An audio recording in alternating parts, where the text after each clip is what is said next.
এই চরমোনাই পীর যুগে যুগে বাংলার জমিনে যতবারই ওলামাকে একত্র হয়েছে, আন্দোলন করেছে, তাদের পিছন থেকে ছুরি মেরে ইসলামকে ধ্বংস করেছে। 11 দলীয় জোট থেকে বেরিয়ে গিয়ে আরও একবার সমালোচনার মুখে ইসলামী আন্দোলন চরমোনাই। মূলত জোট ছেড়ে জামায়াত ইসলামীকে অভিযুক্ত করায় সমালোচনায় মেতেছে আম জনতা থেকে শুরু করে আলেম ওলামারাও। বিশেষ করে নারীদের প্রাধান্য দেওয়ায় ও গণতান্ত্রিক নিয়মে দেশ পরিচালনার কথা বলায় জোট ছেড়েছে ইসলামী আন্দোলন। তাতে প্রশ্ন জেগেছে, তাহলে ইসলামী আন্দোলন কেন নির্বাচন করছে? নির্বাচনটা তো গণতান্ত্রিক সিস্টেমে হচ্ছে। তারা নির্বাচনে জিতলে সংসদে গিয়ে তাদের তো নারীদের সাথে মিলেমিশেই কাজ করতে হবে। এমনকি তারা সরকার গঠন করলেও তাদের দল থেকে সংরক্ষিত নারী আসনে এমপি দিতে হবে। এছাড়া জোট ঘোষণার সময় জামায়াত আমিরের সাথে এনসিপির নারীকে দেখে চরমোনাই ভক্তরা বাজে মন্তব্য করছে।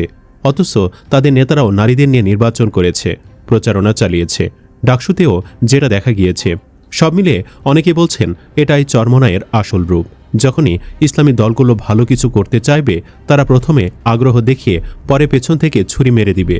বিশিষ্ট আলেম ও বক্তা মুফতি জসিমউদ্দিন রহমানীর এ বিষয়ক একটা পুরনো বক্তব্য সোশ্যাল মিডিয়ায় ছড়িয়ে পড়েছে। এক ভিডিও বার্তায় বছর কয়েক আগে বাংলাদেশের ইসলামী আন্দোলনগুলোর গতিপথ এবং বিশেষ করে চরমোনাই পীরের ভূমিকা নিয়ে চাঞ্চল্যকর মন্তব্য করেছেন। তিনি অভিযোগ করেছেন যে অতীতে একটি ঐক্যবদ্ধ ইসলামী আন্দোলনকে উদ্দেশ্য প্রণোদিতভাবে ছিনতাই করা হয়েছে এবং বর্তমান জিহাদের কথা বলাকে জঙ্গিবাদ হিসেবে আখ্যায়িত করার বিরুদ্ধে তিনি তীব্র প্রতিবাদ জানিয়েছেন। মুফতি জসিমউদ্দিন রহমানী তার বক্তব্যে উল্লেখ করেন, অতীতে যুগে যুগে একদল লেবাসধারী মুখোশধারী গদ্দার ইসলামী আন্দোলনগুলোকে ধ্বংস করার চেষ্টা করেছে। তার মতে বাংলার জমিনে যখনই আলেম সমাজ একত্রিত হয়ে কোনো আন্দোলন শুরু করেছেন, তখনই তাদের পেছন থেকে ছুরিকাঘাত করা হয়েছে।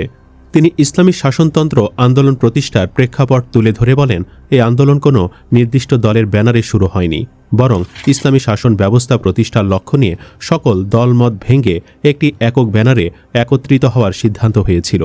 এই উদ্যোগের পেছনে ছিলেন তৎকালীন সময়ের বড় বড় আলেম যেমন দেলোয়ার হোসেন সাইদি, শাইখুল হাদিস আল্লামা আজহারুল হক সাহেব এবং মুফতি আমিনী সাহেব প্রমুখ। বক্তা জানান, তিনি নিজেও সেই সময়কার ঐতিহাসিক শাপলা চত্বরের সমাবেশের মাইকে কাজ করেছেন। আন্দোলনটির প্রথম আমির নির্বাচিত হয়েছিলেন শাইখুল হাদিস আল্লামা আজহারুল হক সাহেব। প্রতি 2 বছর পর পর আমির পরিবর্তনেরও একটি সিদ্ধান্ত ছিল।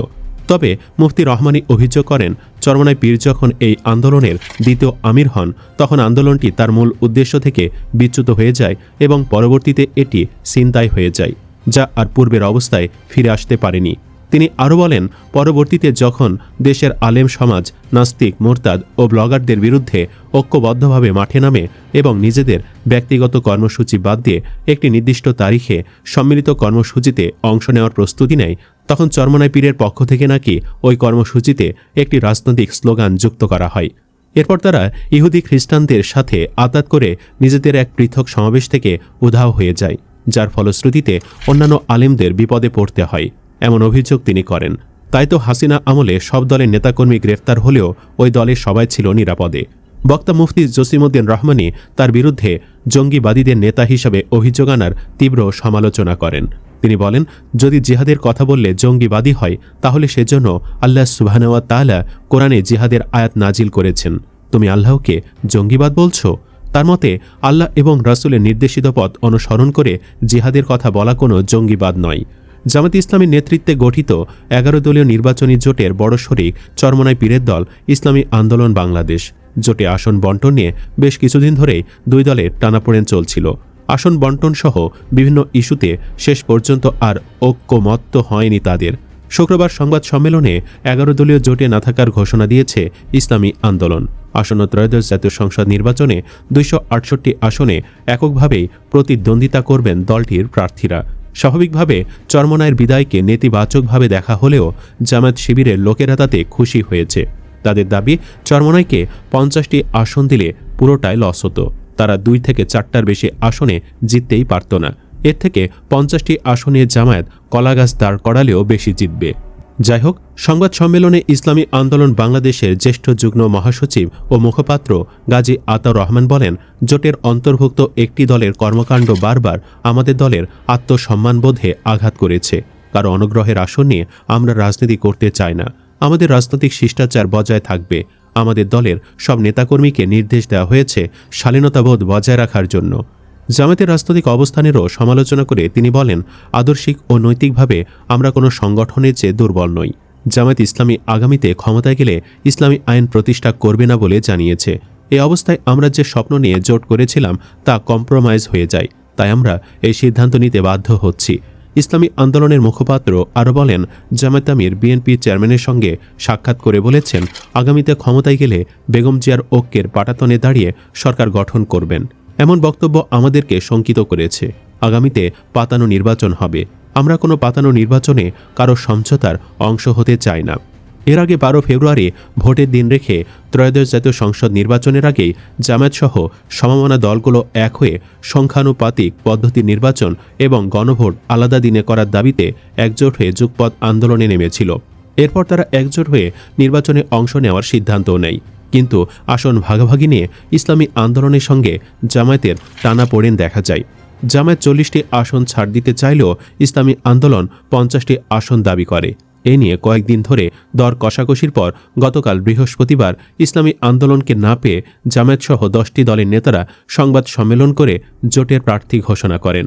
সেখানে 47 আসন ফাঁকা রেখে ইসলামী আন্দোলনকে জোট বা নির্বাচনী এই মোর্চায় রাখার আশা রেখে বক্তব্য দিয়েছিলেন জামায়াত ইসলামীর আমির ডক্টর শফিকুর রহমান। তারপর দিনই সংবাদ সম্মেলন করে আলাদাভাবে নির্বাচনের ঘোষণা দিল ইসলামী আন্দোলন। সংবাদ সম্মেলনে গাজী আতাউর রহমান বলেন, ইসলামী আন্দোলনের প্রার্থীরা 270 আসনে মনোনয়নপত্র জমা দিয়েছিলেন। 2টি আসনের মনোনয়নপত্র বাতিল হয়েছে। বাকি 268টি আসনে ইসলামী আন্দোলনের প্রার্থীরা কাজ করছেন। একজনও মনোনয়নপত্র প্রত্যাহার করবেন না। তাহলে 300 আসনের বাকি 32টি আসনে ইসলামী আন্দোলন কাকে সমর্থন দেবে? এ প্রশ্ন করা হলে তিনি বলেন, তাদের নীতি আদর্শের সঙ্গে মিল রয়েছে এমন প্রার্থীদের সমর্থন দেয়া হবে। ইসলামী আন্দোলনের মুখপাত্র গাজী আতাউর রহমান বলেন, গণ অভ্যুত্থানের পর নতুন বাংলাদেশ বিনির্মাণের জন্য ইসলামপন্থী শক্তির সামনে একটা বড় সুযোগ তৈরি হয়েছে। এই সুযোগ কাজে লাগিয়ে দেশে যাতে ইনসাফ কায়েম ও বৈষম্যহীন সমাজ প্রতিষ্ঠা করা যায় সে লক্ষ্যে দলের আমির আগামী জাতীয় নির্বাচনে ইসলামপন্থীদের ওয়ান বক্স পলিসি ঘোষণা করেছিলেন। এটা নিয়ে মানুষের মধ্যে প্রত্যাশা তৈরি হয়েছিল উল্লেখ করে গাজী আতাউর রহমান বলেন, অনেকে ইসলামী আন্দোলনের আমিরের ওয়ান বক্স পলিসির ডাকে সাড়া দিয়ে তার সঙ্গে সুর মিলিয়েছেন। দুর্ভাগ্যজনকভাবে এক পর্যায়ে এসে কেউ কেউ রাজনৈতিক স্বার্থ হাসিলের জন্য ক্ষমতায় যাওয়ার একমাত্র লক্ষ্য বাস্তবায়নের জন্য ওয়ান বক্স পলিসিকে ভিন্ন দিকে নিয়ে যাওয়ার চেষ্টা চালাচ্ছেন। এজন্য ইসলামী আন্দোলন ব্যথিত, মর্মাহত। গাজী আতাউর বলেন, 5 আগস্ট পরবর্তী সময়ে ইসলামপন্থী শক্তি একত্র করার জন্য যে চেষ্টা করেছিল ইসলামী আন্দোলন, শেষ পর্যায়ে এসে সে লক্ষ্য অর্জিত না হওয়ায় একটা শঙ্কা তৈরি হয়েছে। নীতি আদর্শ ইনসাফের প্রশ্নে তাদের দল বৈরিতার শিকার হয়েছে। জামায়াত জোটে না থাকার কারণ উল্লেখ করে ইসলামী আন্দোলনের শীর্ষ এক নেতা জানান, ইসলামপন্থী সমমনা দলগুলো নিয়েই নির্বাচনী জোট গঠনের কথা ছিল, কিন্তু আমরা দেখতে পাচ্ছি জামায়াত এখানে একক কর্তৃত্ব দেখাচ্ছে। শুরুতে ইসলামী জোটের কথা বলা হলেও সেখানে অযাচিতভাবে অনেক দলকে ডেকে আনা হয়েছে। নাম প্রকাশ না করার শর্তে ইসলামী আন্দোলনের ওই শীর্ষ নেতা জানান, জোটে এনসিপিকে গুরুত্ব দেওয়ায় ক্ষুব্ধ তারা।